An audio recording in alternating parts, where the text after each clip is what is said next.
Hi all of you welcome back to my channel. So ఇది వచ్చేటప్పటికి రేణుకా ఎల్లమ్మ దేవి temple మెదక్లో ఉందండి.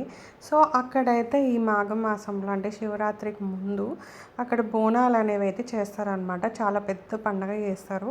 అంటే అందరూ ఒకటే టైంలో బోనాలన్నీ తీసుకొని వస్తారు. చాలా బాగుంటుందన్నమాట ఆ వ్యూ అవి అనమాట.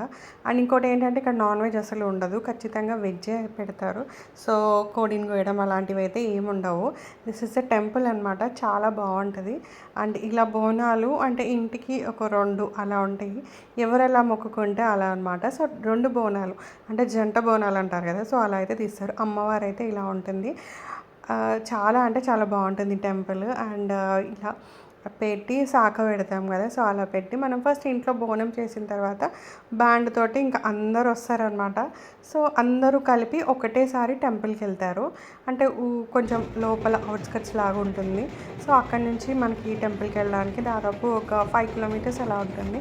సో ఇంకా దారంతా ఎంత హడావిడి ఉంటుంది. సో చూస్తున్నారు కదా, ఈసారి కాంతారా ఇన్స్పైర్డ్ అనుకుంటా. సో ఇలా మొత్తం అలా వేషాలు అయితే వేసుకున్నారు. అండ్ పోతరాజు కూడా ఉంటారనమాట. సో అదొక కొంచెం మంచిగా ఫన్ అలా అనిపిస్తుంది, చాలా బాగా అనిపిస్తుంది. అండ్ ఇలా అందరూ కలిపి ఒకటే టైంలో అది ఈవినింగ్ 6-7 కల్లా స్టార్ట్ చేస్తారు. సో చూస్తున్నారు కదా, బోనాలు అయితే ఇలా ఉంటాయి అనమాట. సో అందరూ ఒకటే టైంలో వెళ్తారు. అండ్ ఇంకేంటంటే బోనాలు అనేటప్పటికి ఫుల్ హడావిడి అయితే ఉంటుంది. మొత్తం ప్లేస్ అంతా అంటే ఆ రోడ్ మీద అంతా అవే మనకి కనిపిస్తుంటాయి. అండ్ డీజే లైట్ ఎఫెక్ట్స్ అవి చాలా అంటే చాలా బాగుంటాయి. సో ఇంకా అలా వెళ్ళి అమ్మవారికి ప్రసాదం ఎక్కిచ్చేసి మళ్ళీ రిటర్న్ అయిపోతాం అనమాట. సో ఇదైతే చాలా బాగుంటుందండి, బోనాలు అవి అక్కడ ఊర్లలో కదా ఇంకా చాలా బాగుంటుంది. So that's a short video. Thanks for watching the video. Video ఇస్తే లైక్, షేర్ అండ్ సబ్స్క్రైబ్. మళ్ళీ ఇంకో వీడియోలో కలుస్తాను. Till then bye by.